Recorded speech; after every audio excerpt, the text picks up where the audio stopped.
If you're a sensitive person, you've probably heard this your whole life, that you're too emotional, you're too much, too dramatic, too sensitive. And maybe at some point you started to believe it. You might even resent your own sensitivity, wishing that you could just shut it off. But here's the truth. Your sensitivity is not the problem. What's really making life feel so overwhelming is a dysregulated nervous system. When your body is constantly in survival mode, even the smallest triggers can feel like a tidal wave. And that's when sensitivity starts to feel like a burden rather than the gift that it truly is. In this episode, I'm breaking down why numbing your sensitivity doesn't work and how healing and regulating your nervous system will completely transform the way you experience life. Welcome to Ebbs and Flows with Erin. In this show, we're getting real about navigating the ups and downs of life together. I'm your host, Erin, and we're ditching the pressure to have it all figured out along the way because honestly, nobody does. We'll explore all things healing, growing, creating, and connecting. And if you deal with anxiety, depression, being a highly sensitive person, or just feeling overwhelmed by life sometimes, I see you, and this show is for you. My intention with these conversations is simple: to leave you feeling empowered, validated, and most importantly, reminded that you are never alone, no matter where you're at on your own journey. Learning that we all have the power to heal genuinely changed my life. And the best part, healing does not have to be complicated. The smallest changes really can make the biggest impact, and it can be joyful, fulfilling, and something that we do together. So join me in getting real about what it means to heal. Thank you for being here, and now let's get into it. Hello, and welcome to Ebbs and Flows with Erin, or welcome back to Ebbs and Flows with Erin. I'm your host, Erin, and today, whether you are listening or watching over on our YouTube channel, I am so grateful to have you here with me as always. In today's episode, we are going to be talking about, as I mentioned in the intro, why your sensitivity is your superpower, even when it doesn't feel that way, and why numbing your sensitivity and wishing it away is not the answer. It's actually a dysregulated nervous system that is making life feel so overwhelming, overstimulating, and that starts to make you feel like you need to resent your sensitivity, and that is just not the case. So we're going to get into what a dysregulated nervous system feels like to a sensitive person, why your sensitivity is not the problem, what a dysregulated nervous system does to your perception, why numbing your sensitivities often feels like the only option, what that can look like, but also why it's not the answer, and then finally why nervous system regulation changes everything, and some simple, practical ways that you can introduce nervous system regulation into your life so that you can begin experiencing the beautiful side of being a highly sensitive person, the empowering side, rather than feeling constantly overwhelmed and like you're too much. And we have past episodes about being a highly sensitive person, common signs and traits of being a highly sensitive person, and how to feel empowered as a highly sensitive person. But today we're going to focus on your nervous system as a highly sensitive person or a sensitive person. And I'm talking about this as someone who I've shared several times here that I am a highly sensitive person. I never knew that there was a term for it, or like this was a real biological trait, or there was a community of people that experienced life this way. But one thing I always knew for sure throughout my life is that I was very sensitive, emotionally, physically, environmentally, in all ways, a sensitive person. And before I had any tools or knowledge about what that meant, what supporting myself looked like, I did feel chronically overwhelmed. I would always say that I was chronically overwhelmed in life, overstimulated, hypervigilant, anxious, burnt out at times. That is why learning how to work with our energy and learning about energy medicine, energy work, holistic healing changed my life because it brings balance to your life, and balance is something that I had never experienced before. Being a highly sensitive person, you are easily overwhelmed, again, in all ways, emotionally, physically, environmentally, mentally. It's easy to feel overwhelmed, and it is easy to feel like you feel too much or like you are too much, and you find yourself wishing that you could just feel less and numb these parts about yourself so that you feel or fit into what everyone else seems to feel like. It can look like living in a constant state of fight, flight, or freeze, which we've also talked about in previous episodes, what these different states of your nervous system can feel like. And when you're experiencing a dysregulated nervous system, you're in one of these three states. Your nervous system is less flexible, so you're less and less able to shift into the parasympathetic rest and digest mode of your nervous system that brings balance, calm, relaxation, healing. So when we talk about nervous system regulation or healing your nervous system,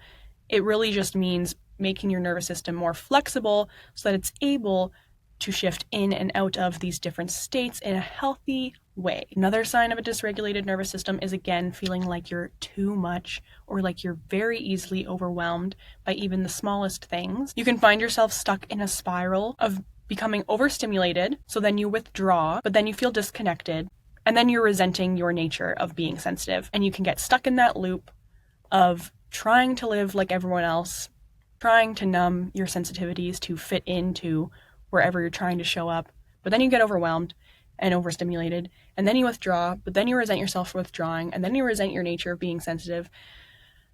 It's an exhausting cycle to live in, but it does not have to be that way. That is the good news. But this is why it's so common in sensitive people to feel shame and guilt and resentment behind their sensitivity over time in life, when really it's such a gift to have this trait, but you're told throughout life that you are too much, or that you are too sensitive, or that you need to toughen up, or that you think too deeply, or that whatever it may be. You end up internalizing that and feeling that way naturally when for so long you're told that you are that way, or you look around you and it doesn't seem like anyone else is experiencing or affected by things the way that you are. But this leads us to why sensitivity is not the problem. Because sensitivity is a biological trait. It is not a personality flaw. It's something you're born with. It is a trait of your brain, your nervous system. That means your nervous system is more sensitive. It's more finely tuned to take on and take in more information at all times than the average nervous system. You're more sensitive to the stimulus around you, to the subtleties of things around you. And it's not a conscious decision. So again, it's not a flaw, it's a biological trait. And only about 15 to 30% of the population have this trait. So it is common to not feel like you're surrounded by people who you can relate to in experiencing life this way. And then you internalize guilt and shame and resentment towards yourself. But learning, at least for myself, when I came to learn about this trait and the science and the fact behind it, and that there is a community of people out there who experience life this way, and that it's something that we're born with. It's a biological trait of our nervous system that just means we're taking in and on more information at all times. That was empowering in itself. Of course, there's still the work you need to do in order to heal your nervous system that's been dysregulated for so long, and to empower yourself and support yourself with tools and habits that create a environment for your body to feel safe, because nervous system regulation and healing is simply just about feeling safe in your body, sending signals of safety to your body. But even just learning about this scientifically and biologically empowered me to know, oh, this is not just something that like is a personality flaw that I can't seem to kick. I don't know. To me, just knowing the science behind things always empowers me, and I find to be at least somewhat healing in itself. So the real challenge is not your sensitivity itself. It's living in a state where your body and mind never fully return to safety. Because when you're moving through your day, your life, and you're taking on all of this information, all of this stimulus for your nervous system to process, it makes sense that you are constantly overwhelmed and overstimulated. When you have no tools or boundaries in place to allow yourself to slow down and to ground and to release all of the energy you've taken on throughout your day, you're just constantly living in a state of overwhelm. Especially in today's world where there is constantly stimulation being thrown at us from all angles. We have to really be intentional with creating the space and the habits that allow us to decompress, to heal and work with our nervous system, and to slow down. Slowing down is the key. Because when you slow down, you're sending the signal to your nervous system, your mind and body, that you are safe. And that it's safe to shift into that parasympathetic rest and digest mode where you are calm, at peace, relaxing, healing. And when you're moving through life with a dysregulated nervous system, your threat detection mode is heightened, which means that you interpret neutral situations as dangerous or overwhelming. Again, this is subconscious. So, for example, there is that trend going around online of, unfortunately, my nervous system doesn't know the difference between being chased by a bear and sending an email at work, or the difference between being held at gunpoint and making a phone call. I don't know. For example, there's many examples out there, but those are very accurate. That is signs of having a dysregulated nervous system, where situations that should not be triggering and that should not send you into fight or flight or freeze do. And most people are living in a dysregulated nervous system state most of the time. Most of us are more often stuck in fight, flight, or freeze than rest and digest, unfortunately. But it doesn't have to be that way. And on an emotional level, a dysregulated nervous system can make you feel like you are flooded with emotions, again, even at the smallest triggers. So again, you start to associate your sensitivity with pain rather than connection, intuition, creativity, the beautiful, powerful side of your sensitivities. Very quickly get overpowered and overlooked by what is being seen as your weaknesses that come from being sensitive, because your body feels unsafe, so sensitivity becomes unbearable rather than empowering. And as I'm going through all this, describing all this, I'm just thinking to myself, it's funny because I lived for so long feeling this exact way. Again, before I even knew what being sensitive or a highly sensitive person really meant, I could describe feeling this way all the time. Empowering is the number one word that comes to mind, because once I started learning about my nervous system, how to work with it, started working with it, started learning about holistic healing and energy healing, working with my energy, the importance of being aware of and working with and supporting your energy, I can honestly say that being sensitive is more so empowering, and I've been able to lean into and embrace the empowering side of being sensitive that allows life to be so fun and beautiful and fulfilling, because I now am able to support myself and not feel like I have to try and keep up with the way that everyone else is doing things, or the way that I should be, or feeling like I'm too much, because I know that that's not true, and I know that there are just things that I need to do in order to support myself, to allow myself to feel the more empowering, joyful, fulfilling side of being a sensitive person. So my greatest hope with this episode, or all the episodes to come, the ones in the past that we've talked about being highly sensitive,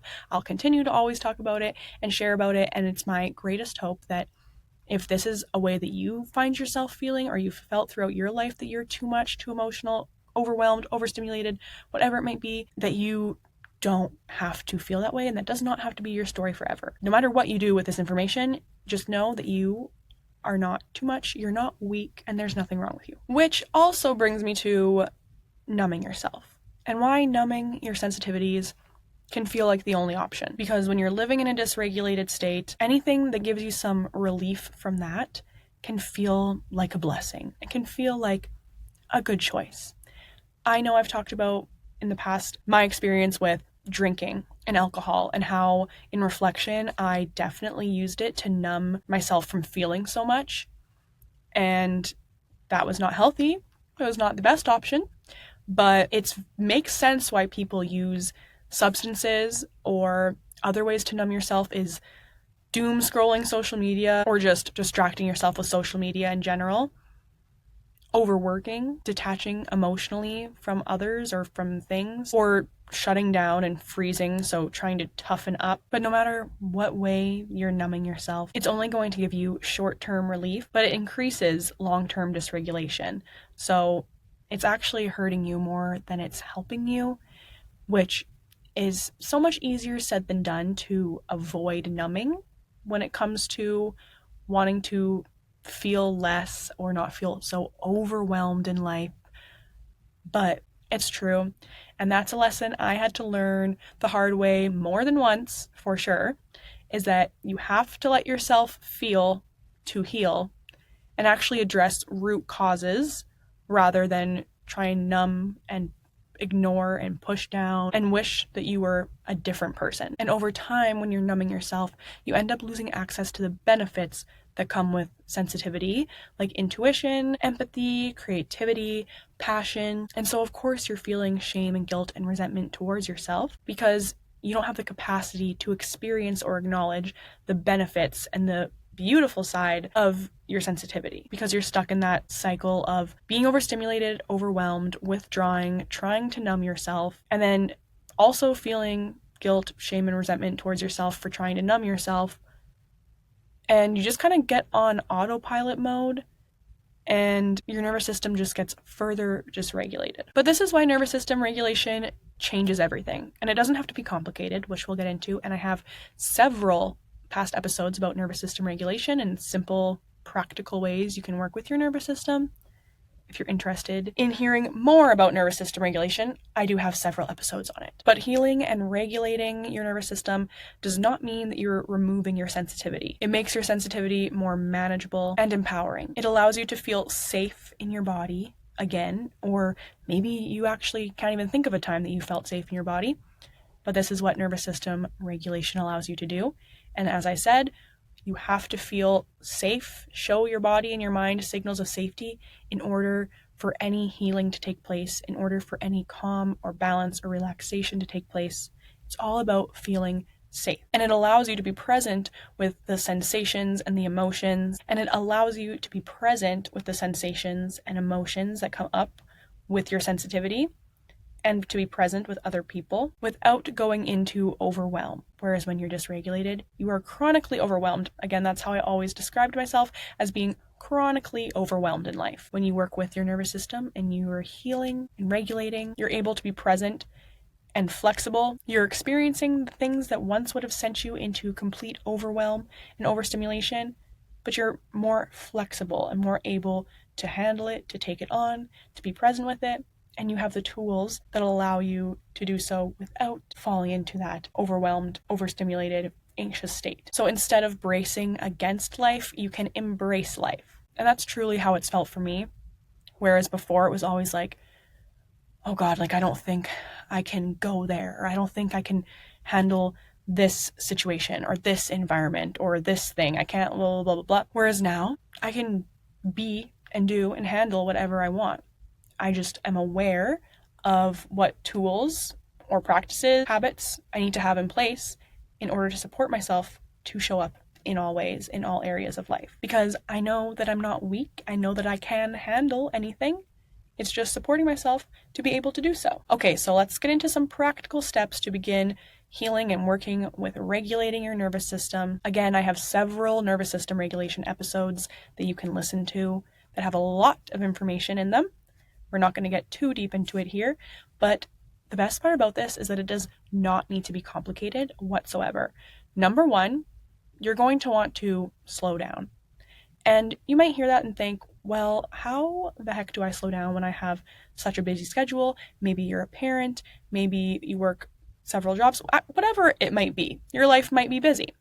And that's okay. You don't necessarily have to slow down your schedule or give up responsibilities. I mean, if you can look at the responsibilities and the pressures that you put on yourself, and there are things that you could take away, then yes, that would be amazing. Absolutely do that. But you don't have to necessarily do that. When I say slowing down, and when we're talking about sending signals of safety to our nervous system, our mind and body by slowing down, it's in the way that you move through your day-to-day life. The tasks in your day-to-day life, as simple as the way that you wake up in the morning. Are you having to jump out of bed, throw your clothes on, quickly brush your teeth, and race out of the door? Because if that's the case, you are sending yourself into a dysregulated fight or flight state as soon as you open your eyes in the morning. So even something where maybe you're giving yourself 10 more minutes in your morning routine so that you can move through it at a slower pace, even as simply as the speed that you're brushing your teeth at. We can find ourselves on autopilot, just brushing our teeth as quickly as we can. If you allow yourself to consciously slow down while you're doing little tasks like that, or when you're washing your hair, slow down while you're washing your hair. When you're putting your lotion on your body, go a little bit slower. When you are walking, in the grocery store, to your car, from your car, before and after work, slow down. Even when you're washing your hands in the sink, slow down. Any little way that you can physically slow down is going to be the most simple but effective way to regulate and heal your nervous system. Because especially in today's world, we are just naturally living in a rushed state, and we don't need to be. So it's not like you have to create hours of downtime into your routine. You just need to allow yourself to slow down the way that you're moving through your routine. And then the next level is practices like breathing exercises, grounding, mindfulness, so meditation, getting outside, introducing things like that into your day are going to help you regulate your nervous system, even if it's for 3 minutes a day where you put your hand on your chest and your belly and you take some deep breaths. That is regulating your nervous system. If you do a 5-minute meditation, that's effective as well.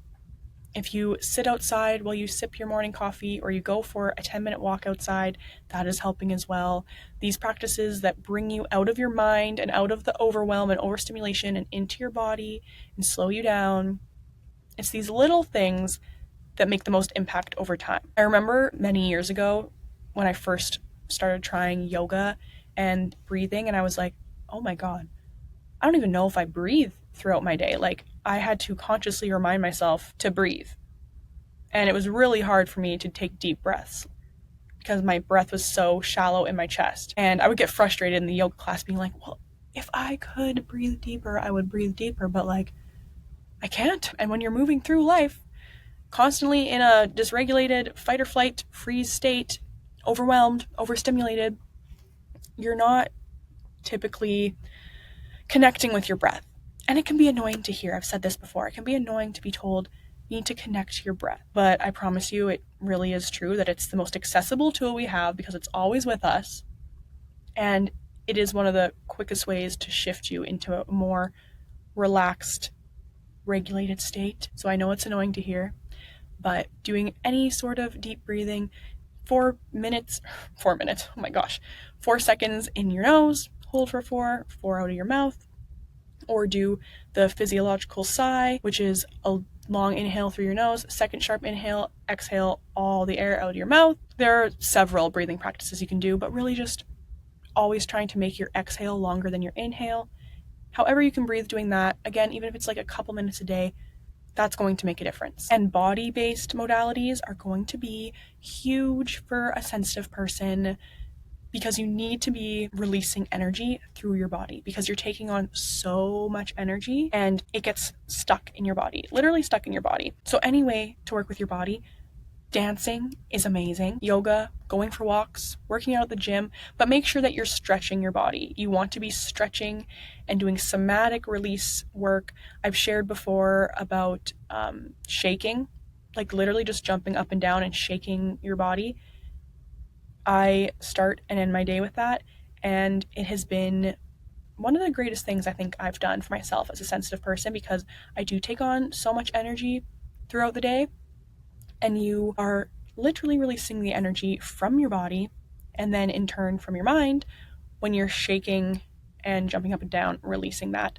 I've shared some videos about that on TikTok and Instagram if you're curious, but I swear by it. And it looks silly and it feels silly, but it's effective. And of course, energy healing. So things like Reiki. I'm a Reiki master, so having Reiki channeled to you, or if you are a Reiki practitioner yourself, doing yourself Reiki. Reiki truly changed the trajectory of my entire life because I heard that Reiki brought balance to your life and your nervous system, and I heard the word balance and I was like, oh, I need that. I've never felt balance ever before. And it truly changed my life. I started doing self Reiki for 10 minutes every morning and night. After I became a practitioner, I later went on to become a master specializing in animal Reiki, and it just truly changed the way that I experience my life. It created so much more flexibility in my nervous system and is the reason I can talk about energy healing and the importance of working with our energy so confidently because I've experienced for myself the impact that it's had. So working with your energy, even as simply as visualizing at the end of the night and saying or meditating on the visualization of releasing all negative, stagnant, foreign energy that you've picked up from people, places, or things throughout the day and night, releasing them from your body with ease and grace. You can picture a white bubble of light moving through your body and cleansing your energy and calling your energy back home to yourself for your highest good. Even if you're not into the woo-woo stuff, I promise you, it is effective in grounding you and regulating your nervous system. It's important to release the energy that's not yours to hold and to call your energy back home, especially when you're a sensitive person, because you are picking up the energy of other people, places, things. And finally, arguably most importantly, setting boundaries to reduce your overwhelm and overstimulation. So identifying things that make you feel overwhelmed and overstimulated and setting healthy boundaries that support you and your needs as a sensitive person. And know that sometimes people might not receive your boundaries or understand them, but you have to really remind yourself that that's okay for people to not understand your boundaries. They just have to respect them, not understand them.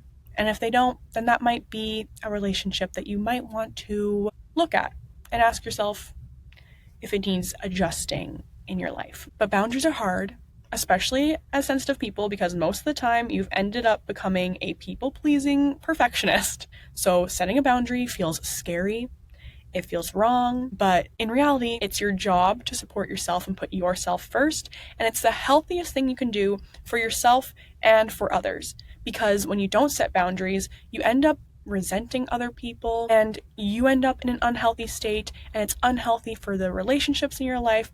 So it's actually the healthiest, most respectful thing you can do is to set boundaries that support yourself and put yourself first. It's the most healthy thing you can do for all involved.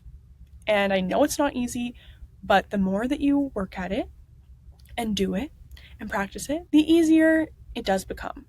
And you start to experience the benefit of having these boundaries in place, and you realize, oh, I don't have to live the way everyone else lives, and it's okay for me to set boundaries and slow down and prioritize my needs. So I hope something in today's episode has been valuable to you. I hope that it's helped you to feel seen and heard and understood, because you are not alone in feeling sensitive, or if you've related to feeling like you're too much or like you're weak or like you want to numb your sensitivities.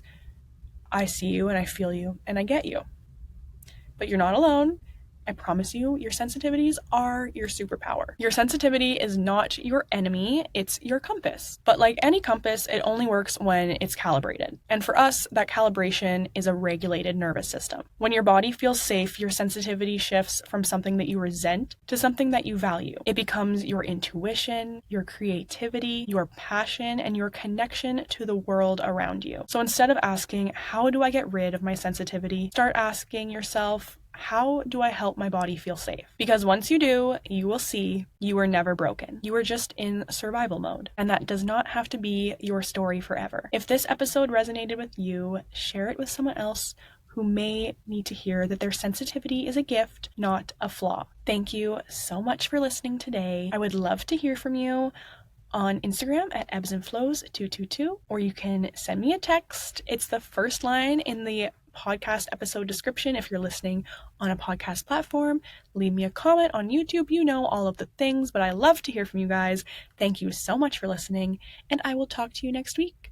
Bye-bye.